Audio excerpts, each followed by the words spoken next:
started, facing at a photo they've taken. Space tree flying through the skies and battles happen everywhere. Bonjour, c'est Pascal Tréfingui. Comment ça va bien? Ça va. N'oubliez pas de vous inscrire si cela n'est pas déjà fait. N'oubliez pas d'actionner la petite clochette si vous voulez être tenu au courant de nos vidéos. Alors, notre canal, le canal Pascal Tréfingui, d'abord c'est une équipe de 5 personnes qui vous demande les sujets que vous voulez être traités, mais qui a aussi un programme de diffusion. Je le répète une fois de plus, nous sommes en phase de test. On reprendra un rythme tout à fait normal avec des émissions bien léchées seulement très certainement à partir du mois de juillet. Pour l'instant, on est en phase de test pour voir si les formats que l'on teste vous plaisent, le contenu que l'on teste vous plaît et si notre trombine vous plaît. Voilà. Donc il semble que oui, on approche des pas loin de d'ici quelques temps, on sera à 2 millions de visualisations sur ce canal en 6 semaines et on est déjà à un peu plus de 15 000 et quelque chose inscrits. Alors merci pour votre fidélité, merci pour votre intérêt. Aujourd'hui, si vous êtes bien inscrit, si vous avez fait la petite cloche, vous pouvez déjà liker maintenant, le contenu est bon. Dislikez une autre fois, sinon je vous envoie Maurice. Et donc aujourd'hui, nous allons parler des Gilets jaunes. Pourquoi cette révolte ? Tout le monde le sait, mais ce qu'on sait moins, c'est pourquoi ça n'a pas marché. Et finalement, malgré toutes ces heures de monopoliser, utilisées pour protester, malgré une perte de croissance de 0,5%, malgré un petit peu de saupoudrage, les quelques milliards qui ont été dépensés par l'État français, eh bien la situation des Français ne s'est pas améliorée. Au contraire, tout le dispositif qui avait été préparé avec les vrais faux attentats du Bataclan et du Stade de France avait déjà modifié l'état de loi et la démocratie française était déjà morte depuis un certain temps. Vous êtes dans un régime dictatorial, un régime tyrannique est basé sur l'état d'urgence et où toutes les libertés individuelles sont suspendues. Donc pour l'instant, on garde une apparence d'état de droit, mais en vérité, ça fait bien longtemps, environ 35 ans, que l'état de droit français a été systématiquement détruit, en particulier par les services de renseignement français qui sont au service du nouvel ordre mondial, de l'élite financière, pour vous faire payer plus d'impôts, pour vous donner plus de têtes, pour vous empoisonner et pour vous amener à la Troisième Guerre mondiale, à une grande guerre civile, en vue de limiter votre nombre à 30 millions. Et même 30 millions pour eux, il semble que ça soit beaucoup. Alors voyons pourquoi les Gilets jaunes, ça n'a pas fonctionné, et éventuellement, qu'est-ce qu'on pourrait faire de mieux la prochaine fois ? Alors nous allons faire un petit rappel historique. Comment est-ce que les Illuminati ont organisé la Révolution française ? Eh bien, il faut partir du cardinal de Fleury. Donc le cardinal de Fleury, on va dire pour faire simple, au milieu du XVIIIe siècle, c'est le moment où la France est le pays le plus riche au monde. Pourquoi la France est le pays le plus riche au monde ? Parce que tout simplement, dans les campagnes, il y a des communautés rurales. Et ces communautés rurales, elles permettent aux plus pauvres de faire paître leurs animaux, d'aller chercher du bois dans la forêt, etc. gratuitement. Donc il y a des prés qui sont réservés par la commune aux animaux des pauvres. Ils peuvent aller chercher le bois rapidement et gratuitement dans les petites forêts. Ils peuvent chasser le petit gibier, notamment le lapin, la poule d'eau, etc. Donc la France est un pays où on n'a pas faim, c'est un pays qui est riche, c'est un pays qui est travaillé comme un verger, comme un jardin, et les structures féodales, même si elles ont été beaucoup abîmées, même si la France est déjà un État-nation, les Français ont une vie qui est tout à fait correcte, ils sont même les plus gâtés au monde. La population de la France, elle est d'environ 30 millions à cette époque-là. Les Français sont heureux, les Français vivent en paix, les Français sont les plus lettrés au monde, le taux d'alphabétisation est un des plus hauts au monde, et le plus haut au monde. Les Français mangent bien, les Français ne se reproduisent pas trop, il n'y a pas de surpopulation, ni dans les villes ni dans les campagnes. En fait, la France semble être arrivée, grâce au travail qui a été fait sous Louis XV, en particulier au moment qui aboutit au moment de la Régence. Eh bien, on a un pays qui est sage, un pays qui est bien administré, où les impôts sont les plus bas d'Europe et certainement les plus bas au monde. Il faut rappeler que le louis d'or a permis d'avoir environ 500, un peu plus de 500 ans de stabilité monétaire, c'est-à-dire qu'en France, dans l'Ancien Régime, il n'y a pas d'inflation. C'est-à-dire que votre argent ne perd pas de valeur, votre or ne perd pas de valeur et que le prix des denrées n'augmente pas. La France est riche, la France est prospère, la France est heureuse. Alors qu'est-ce qui va se passer après le départ du cardinal de Fleury ? Eh bien tout simplement, il y a un roi faible qui n'a pas été éduqué pour être roi qui prend le pouvoir, et c'est Louis XVI. Et Louis XVI va se faire mener par le nez par les banquiers. Et on a la première révolution libérale où tout est libéralisé intégralement et où pour la première fois la dette d'État arrive. Elle est colossale et elle va amener la monarchie française à la ruine et préparer le coup d'État de 1789. Comment? Pourquoi? Tout simplement parce que la finance de Londres n'a pas beaucoup digéré que les rois de France aient financé l'indépendance américaine qui coûte très cher aux multinationales déjà de Londres et de la City, et donc l'objectif est de se débarrasser de la France et de détruire les autres États-nations pour faire de l'Angleterre une superpuissance, un empire qui régnerait sur le monde entier, un empire où le soleil ne se couche jamais.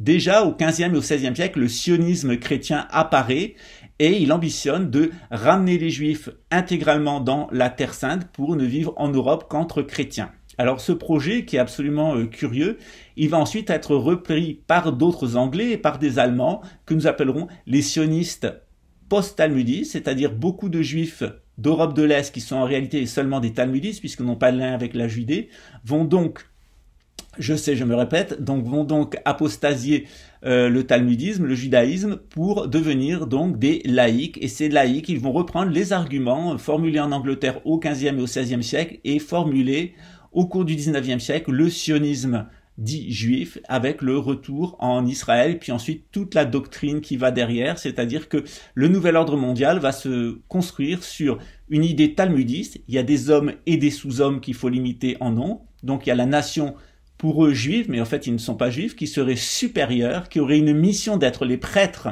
de la terre, et de l'autre côté, il y aurait les goïs, et les goïs doivent non seulement être asservis, le Talmud dit qu'on peut leur mentir, on peut les violer, on peut les tuer, ce n'est pas un péché, la Vierge Marie est une pute, et Jésus bout dans une casserole remplie de merde en enfer. Voilà la mentalité qui est celle du talmudo-protestantisme. Alors ce talmudisme, il va se laïciser de plus en plus, vont s'associer à lui les talmudo-chrétiens, c'est-à-dire l'anglicanisme en Angleterre et puis les églises évangélistes aux États-Unis, qui vont ambitionner non seulement de récupérer les États-Unis et de les mettre au service de la couronne anglaise, ce qui sera fait avec la création de la réserve fédérale au début du XXe siècle, et ensuite reprendre possession à partir de 1917 de la Terre Sainte, notamment de Jérusalem, où ces Anglais sionistes, d'abord chrétiens, ensuite talmudistes, ensuite laïcs, ambitionnent de créer une capitale du gouvernement mondial qui serait un remake de Stone Age, c'est-à-dire un lieu de culte avec un sédentaire et autour une humanité qui serait complètement nomadisée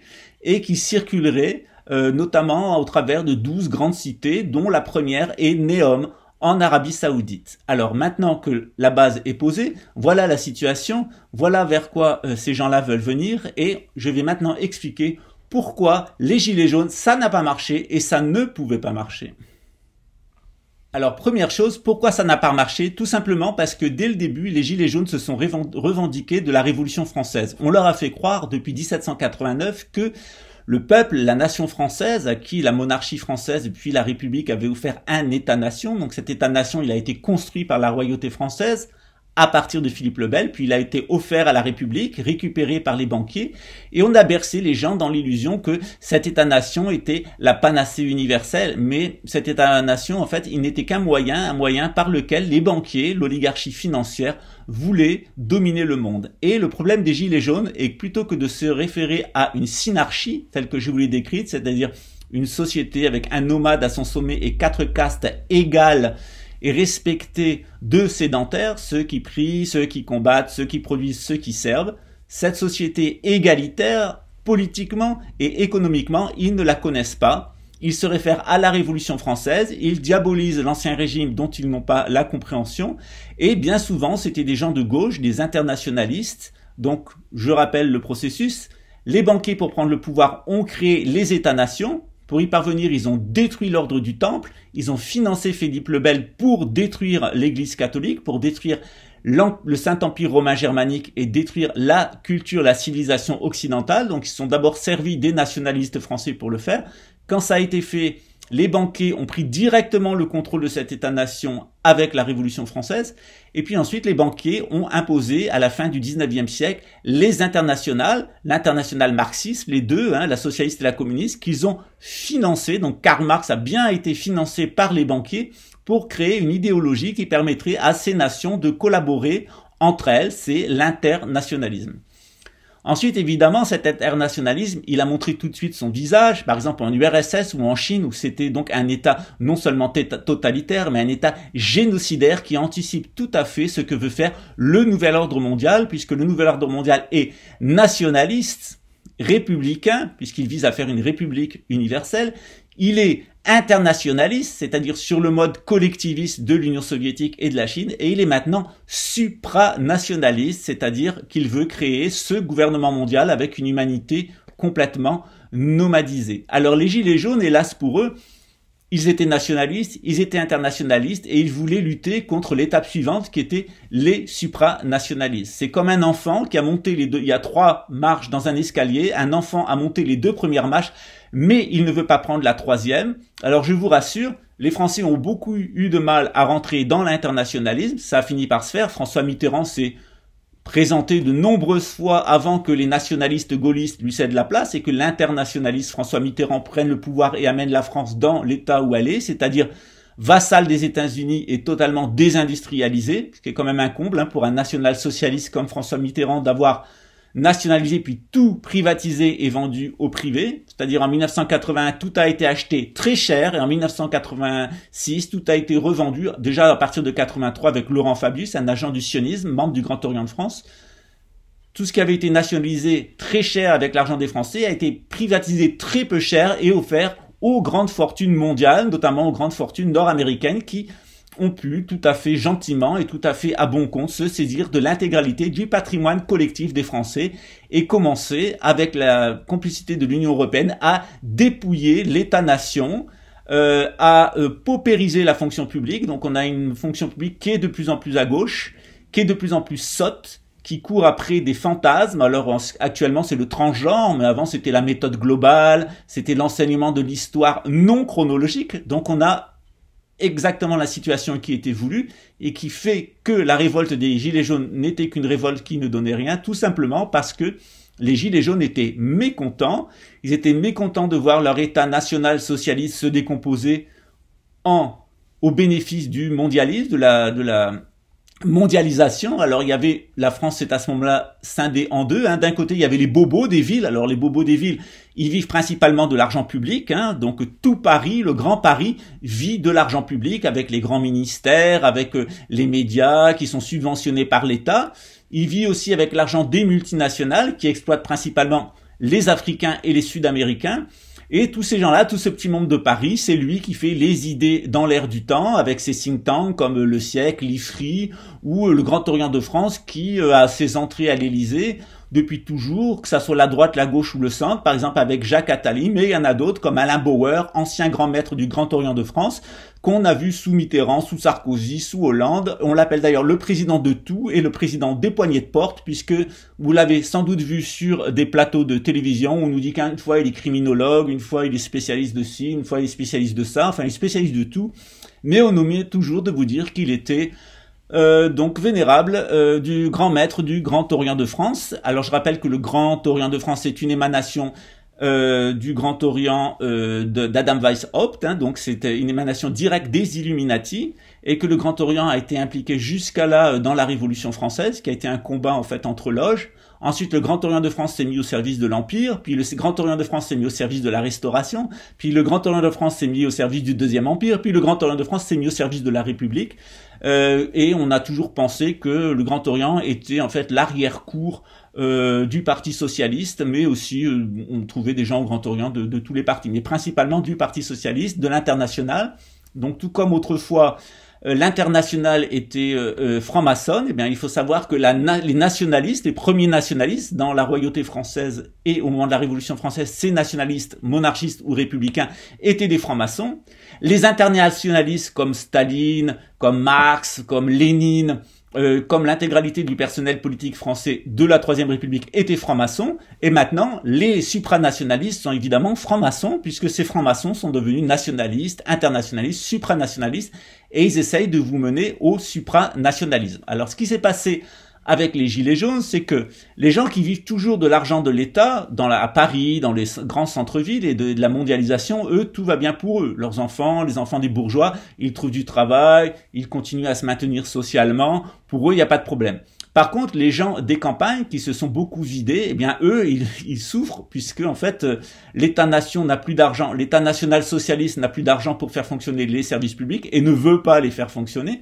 Donc ces gens-là, ils se sont mis à rouspéter, à trouver que la vie pour eux était trop difficile, notamment parce qu'ils ont bénéficié de carburant détaxé, le diesel, pendant des années, aux frais du contribuable, et que lorsqu'on a dit que les cadeaux fiscaux aux gens qui vivent à la campagne étaient terminés, ben la campagne s'est mise en révolte. Et c'est là où le bas blesse pour les Gilets jaunes, parce que lutter contre la mondialisation, le supranationalisme, quand on a d'abord été internationaliste et quand avant on a d'abord été nationaliste, ça n'a aucun sens. Parce que être national-socialiste, mondialiste, national-socialiste mondialiste, c'est une suite logique, c'est une séquence, c'est trois chaînons, 3 points maçonniques qui s'emboîtent les uns dans les autres et qui correspondent au cycle des 3 guerres mondiales. Donc les Gilets jaunes, ça n'a pas marché parce que intellectuellement, ça ne pouvait pas fonctionner.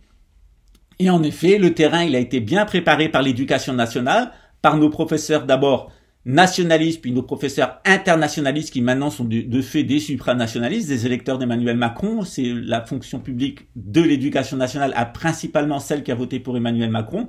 Eh bien, ces gens-là ne sont pas capables d'apprendre à nos enfants ce qu'est une synarchie, ce qu'est une timocratie, ce qu'est une oligarchie, ce qu'est une démocratie, ce qu'est une tyrannie.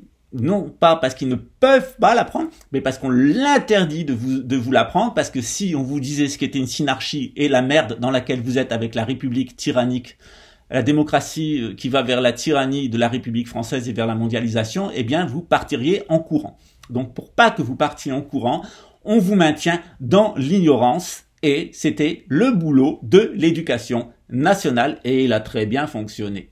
Une autre raison pour laquelle ça n'a pas fonctionné, c'est tout simplement que les Français ont oublié leur histoire. Ils ne savent pas ce qu'est une synarchie, mais ils ne savent pas que à un moment on a eu une oligarchie, on a eu une synarchie oligarchique, que chez les Juifs on a eu une synarchie à tendance timocratique, et que la véritable synarchie, elle était chez les Égyptiens, et ça fonctionnait très bien avec un mécanisme d'éveil spirituel et une répartition sociale qui est beaucoup plus équitable, beaucoup plus de justice sociale que de nos jours. On se garde bien de vous le dire, non seulement on vous apprendra pas l'histoire des idées politiques et les typologies de régimes politiques, donc de la synarchie jusqu'à la tyrannie, mais on enseigne à nos enfants et on vous a enseigné l'histoire de la façon la plus confuse et la plus saucissonnée possible. On vous a fait des rondelles de saucisson qu'on vous a présenté dans le désordre pour pas que vous puissiez comprendre la merde dans laquelle on vous a mis et la merde dans laquelle enfin la merde c'est même plus la merde, la tombe dans laquelle on veut vous amener. Alors maintenant qu'on arrive au bout du processus, il y a quand même des gens qui se mettent à réfléchir. Et moi, il y a 20 ans, je tenais absolument les mêmes propos. Je passais pour un drôle de ziozio. Et maintenant, c'est curieux que j'ai quand même 15 000 personnes qui m'écoutent, au moins entre 20 000 à 30 000 personnes par jour qui m'écoutent sur YouTube pour entendre parler d'eux. Et on est même monté à 70 000 à certains moments par jour qui viennent m'écouter parler de la synarchie. Comme quoi, les Français, ils sont pas cons.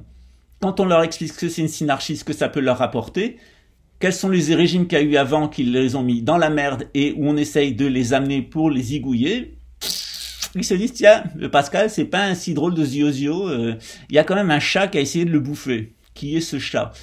Donc, nous allons laisser Titi et Grominer et continuer. Donc, les Gilets jaunes, ça ne pouvait pas marcher parce que intellectuellement, ils n'étaient pas équipés. C'est pas de leur faute. C'était une révolte. C'était la révolte des ruraux.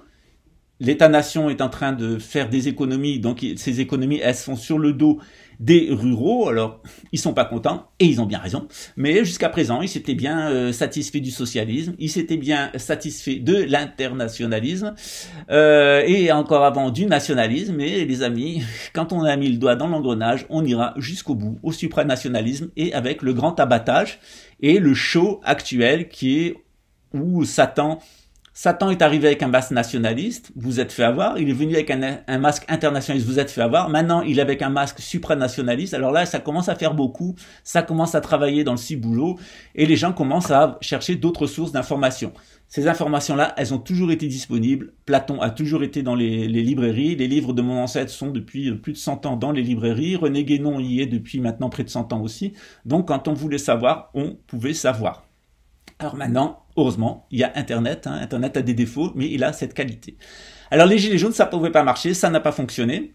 Alors ce qui est intéressant, c'est que ça a amené des choses positives. D'abord, la première chose positive, ça fait comprendre aux Français qu'ils étaient une communauté et pas une nation. C'est-à-dire les Français ne se définissaient plus comme une nation avec des étrangers, il y a les nationaux et les étrangers. Non, il y avait des ronds-points où il y avait des gens de toutes les origines, des départements d'outre-mer, des Maghrébins, des Africains, etc. Tout le monde était ensemble, des bourgeoises. Et moi, je suis allé par exemple plusieurs fois à des assemblées générales sur des ronds-points, notamment à Langon, je suis allé à Alençon, je suis allé à Strasbourg, je suis allé à pas mal d'endroits en France, à Brest, je suis allé à Saint-Nazaire, je suis allé à plein d'endroits où il y avait encore des ronds-points occupés. Et je me suis aperçu qu'il y avait de la bourgeoise qui a une ferme d'agriculture biologique, aux professeurs des écoles, aux profs d'université, ou à l'ouvrier, au SDF, et tout le monde discutait avec tout le monde. Et il y avait une haute tenue dans les débats intellectuels. Alors, on retrouvait toujours les tendances. Il y avait les nationalistes qui auraient bien voulu foutre les étrangers dehors, c'est-à-dire massacrer toujours la même chose, massacrons les juifs, les francs-maçons, les PD et les étrangers. Ça, c'était la solution nationaliste. Après, il y avait la solution internationaliste. Alors, faisons des droits. On a fait une constitution avec les droits de la nature, les droits de tout. C'est la constitution de l'Union soviétique. Il y avait, je crois, 3000 droits qui étaient reconnus dans la constitution de l'URSS, 3000 droits qui étaient reconnus, mais qui étaient des droits virtuels, fictifs, qui n'avaient une réalité que sur le papier. Et puis il n'y avait pas de supranationalistes, il n'y avait pas de mondialistes, parce que effectivement c'était une révolte des nationaux socialistes contre ou nationaux internationalistes contre les supranationalistes. Alors le deuxième élément, c'est quand même il y avait une certaine tenue intellectuelle, donc une communauté, une certaine tenue intellectuelle. Alors qu'est-ce que moi je suis allé faire? Je suis allé expliquer ce qu'était la synarchie. Je suis allé donner des initiations spirituelles, notamment des initiations dans le bouddhisme, dans le reiki et aussi dans l'islam. Dans les différents ronds-points où je suis passé, j'ai formé des gens au Reiki, je les ai briefés pour comment se soigner, je leur ai parlé du matériel, de la psychotronique, du matériel antipsychotronique, comment l'utiliser et aussi comment on peut, face aux prochaines pandémies, les attaques qu'on va avoir, chimiques et bactériologiques, comment nous pouvons nous défendre parce que le matériel, il est là et il est pas très coûteux. Alors, comment ça aurait pu marcher? Est-ce que ça aurait pu marcher les gilets jaunes? Oui, véritablement ça aurait pu marcher. Ça aurait pu marcher en 10 jours, c'est-à-dire si vraiment l'objectif c'était de faire une révolution synarchique et de foutre dehors les banquiers, c'était très facile, on pouvait le faire en 10 jours. C'est la Révolution française, elle s'est faite en 10 jours, en 1789, c'était très simple, il fallait faire des cagnottes pour les employés des raffineries et bloquer les raffineries. Au bout de 10 jours, il n'y aurait plus d'essence, il fallait, pour empêcher l'État de réagir, que les gens se mobilisent partout en France, femmes et enfants, et se mettent autour des gendarmeries, autour des commissariats, de les cadenasser pour empêcher les fonctionnaires de police de rentrer et de sortir, et de mettre le maximum de femmes et d'enfants devant, de camper en masse pour empêcher les forces répressives au service des banquiers, c'est-à-dire les gens qui sont au service non pas du peuple français, et qui sont même plus au service de la nation française, ni qui sont au service directement des banques, qui sont les militaires, les policiers, qui sont directement au service donc des gens qui veulent vous tuer, après vous avoir asservi, eh bien on pouvait les paralyser avec des femmes et des enfants. Ils auraient très certainement tiré un peu dans le tas, c'est toujours comme ça dans les révolutions. Certaines personnes auraient été tuées, c'est bien regrettable, mais ils en ont de toute façon tué, ils en ont de toute façon éborgné, et en arrivant en mars, en fait, on aurait pu identifier les policiers qui étaient en pétage de plomb, et surtout bien leur faire comprendre que la carrière c'était fini, et que la retraite c'était si on veut bien. Et donc, le peuple français, les Français n'ont pas été capables de le faire, et c'était pourtant très facile. Ensuite, la suite c'était très simple, c'était de faire comme sous l'Ancien Régime, faire les États généraux. Donc, de promulguer une nouvelle constitution, une constitution synarchique, et de commencer par la France. Moi, j'ai une constitution synarchique de la France qui est parfaitement prête. Je l'ai envoyée il y a quelques années donc au père de Louis XX, le roi de France. J'ai eu l'occasion de le rencontrer plusieurs fois, j'en avais discuté avec lui. Ma constitution synarchique, elle est prête, je la divulguerai en temps voulu. Elle n'est pas très différente de la constitution de 1958, il suffit juste d'arrêter la séparation des pouvoirs comme sous Montesquieu, il suffit de transformer le Parlement et on pourrait tout à fait arriver à devenir une synarchie. Donc c'était parfaitement possible, bloquer les carburants, bloquer la police, faire tomber le Parlement et le gouvernement, et ensuite réunir des États généraux, alors des États généraux qui auraient les 4 catégories, c'est-à-dire permettre aux gens du clergé, aux gens de la noblesse, aux gens les producteurs et les gens qui sont les salariés, les serviles, de pouvoir se rencontrer de façon égale et de changer la constitution de la France. Alors, on peut commencer par la France, ça va être très dur puisque ça va changer beaucoup de choses au niveau de la monnaie, au niveau de... Il y a une période d'adaptation qui sera douloureuse, mais c'est la seule solution pour sortir de cette situation. Et cette révolution, cette révolte des Gilets jaunes, elle a totalement avorté, tout simplement parce que c'était une réaction qui était réactionnaire, c'était une réaction contre le nouvel ordre mondial, et ce qu'on voit, c'est que les Français ont été contraints de plier dans la violence, et ils ont plié. Donc hélas, cette révolution, elle n'a pas fonctionné. La France devra se reconstruire, hein. Donc le nouvel ordre mondial, ça c'est la bonne nouvelle. Le meilleur ennemi du nouvel ordre mondial, c'est lui-même. Ça, vous pouvez en être sûr. Le nouvel ordre mondial, ça ne fonctionnera pas. Ça se maintiendra 3 ans et demi dans la douleur et ça tombera. Ensuite, sachez une chose avec les satanistes qui vous font si peur. Eh bien, la manière dont Satan récompense les gens qui ont travaillé pour lui, c'est de les tuer. Regardez au Bataclan, ils chantaient... ce qu'ils chantaient, je crois que c'était Satan, on est là pour toi, tue-nous, etc. Ben ils ont été exaucés, nos amis les copains de Maurice de l'État stintiniste sont venus et avec des professionnels, ils ont zigué tout le monde et comme d'habitude, ils ont fait porter le chapeau à des Arabes et c'est à des musulmans et c'est les chrétiens qui ont payé puisque c'est en réalité l'État français qui a indemnisé tout le monde. Donc toujours la même comédie, hein.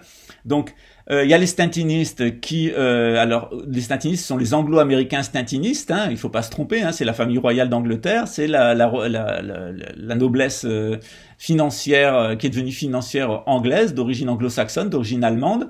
Elle a avec elle la puissance militaire des États-Unis et puis elle a derrière toute la ruse de l'État stintiniste, hein, qui est un État un peu offshore, hein, c'est-à-dire c'est l'État bandit, l'État voyou qui ne respecte rien, ni le droit international, ni les lois dans un quelconque pays. Vous voulez chercher les plus grands escrocs du monde, ils sont là, il n'y a pas de souci. C'est bien d'ailleurs pour ça que il y a là le plus de start-up au monde, hein, parce qu'elles jouissent c'est un genre de petit paradis fiscal pour eux. Et puis je vous rappelle par exemple que l'État français avait donné 1 milliard d'euros à Renault pour développer sa filière électrique et que la filière de Renault qui s'occupait donc de ces batteries, hein, donc on avait eu l'idée d'avoir des voitures électriques, ce qui est une catastrophe écologique, et qu'on irait dans une station-service, on vous changeait votre batterie, on louerait une batterie pour 20, on la rechargerait, on vous la louerait pour 20 € par mois, et quand vous arrivez à un endroit, au lieu de recharger votre voiture, on vous changerait votre batterie. Donc c'était un projet qui était génial sur le papier, sauf que c'est débile de faire des voitures électriques avec des batteries.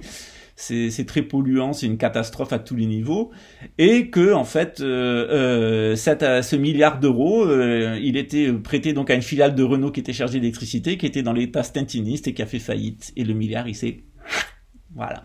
Donc vous avez face à vous non pas un projet religieux qui serait estimable de gens qui ont souffert, vous avez au contraire une bande de crapules qui se sont saisis d'une idéologie et qui derrière ce sont des satanistes avec une idée politique complètement débile, et l'idée religieuse derrière c'est de transformer Jérusalem en Stone Age et de faire tourner une humanité réduite en nombre où il y aurait une super élite nationale qui aurait tous les droits, qui serait des dieux, et vous et moi et la plupart des gens seraient des crapauds tout justement à se faire exterminer et exploiter. Voilà le programme. Donc effectivement, on va passer par les grandes destructions, les grandes souffrances par lesquelles nous avons passé, parce que nous n'avons pas su comprendre le système politique dans lequel nous étions, nous n'avons pas su dire non au nationalisme, nous n'avons pas su dire non au marxisme, nous n'avons pas su dire non au supranationalisme qui, comme Satan et le diable est venu avec un masque, nous a séduits, et lorsque nous allons nous réveiller en France, nous allons découvrir que non seulement la France d'autrefois, celle qui était entièrement faite d'agriculture biologique, avec une bonne génétique, hein, les Français étaient très peu malades, on aura des Français qui vivront avec des centrales nucléaires pourries, des sols empoisonnés, des flux migratoires ingérables qui vont détruire leur culture, et une situation climatique qui sera absolument une catastrophe. Donc bravo, voilà où mène l'État-nation. Alors si vous l'avez toujours pas compris, je vous le répète, le nationalisme nuit gravement à la santé mentale. Le nationalisme nuit gravement à la santé mentale. C'était Pascal Tréfingui, sur fond de désastre des Gilets jaunes et sur fond de déterminisme historique, puisque on va y passer, mais après, sachez que puisque le nouvel ordre mondial ne fonctionnera pas, la synarchie reviendra. Alors voilà ce que signifie ce geste. Ici, vous avez Mercure, ici, vous avez Jupiter. Ici vous avez Vénus, ici vous avez Saturne et ici vous avez Mars. Donc lorsque vous repliez comme ceci, vous dites que de force, les mémoires et l'accumulation sont retenus et on a une expression de Mercure et de Jupiter. Alors Jupiter et Mercure, ça veut dire je connais la loi ou je connais le châtiment. Donc les Illuminati ont détourné ce symbole, ce mudra, ce geste qui existe dans plusieurs traditions pour dire c'est le signe du grand abattage, ça veut dire on sait qu'on va les zigouiller, on sait qu'il va y avoir un châtiment. Donc c'est bien là tout ce que fait Satan. Satan c'est un grand comique, c'est un grand menteur. Ce qui est blanc est noir, ce qui est noir est blanc, etc. Ce qui était présenté comme vrai au début est faux, mais dans le faux du début il y a une partie de vrai et toute l'astuce de Satan en fait c'est de vous avoir rendu nationaliste. C'était Pascal Tréfingui. À très bientôt les amis. Ciao.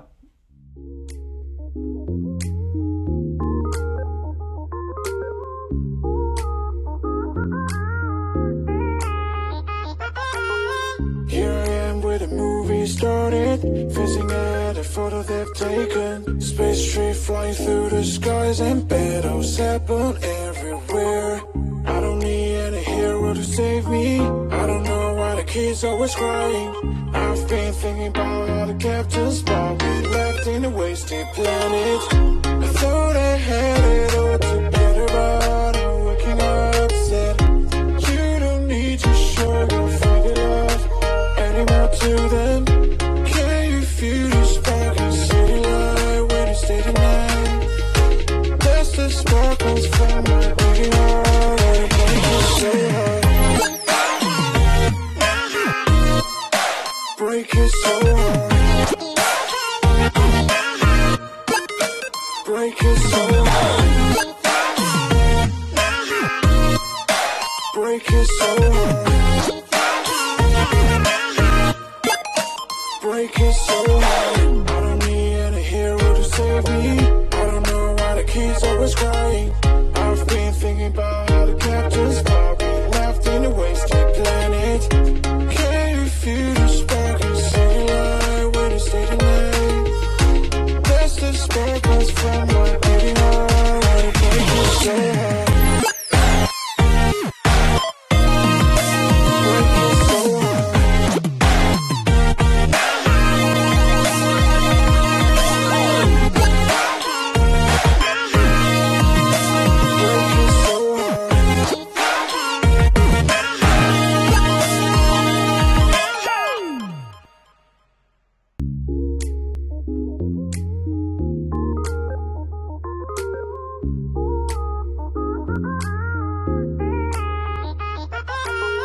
Here I am where the movie started, fizzing at a photo they've taken. Space tree flying through the skies and battles happen everywhere. I don't need any hero to save me. I don't know why the kids always crying.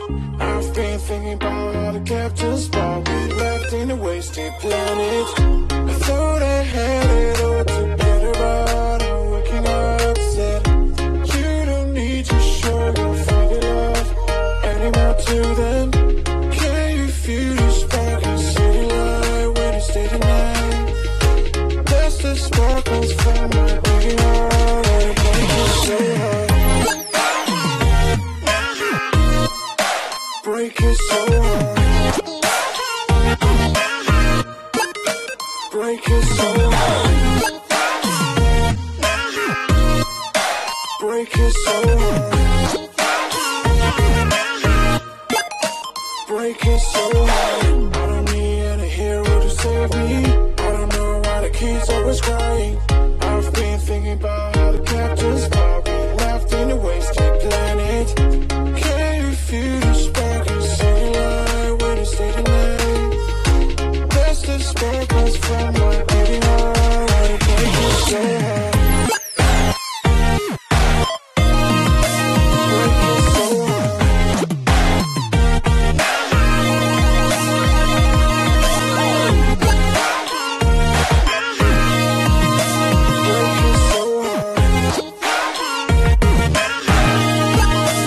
hard.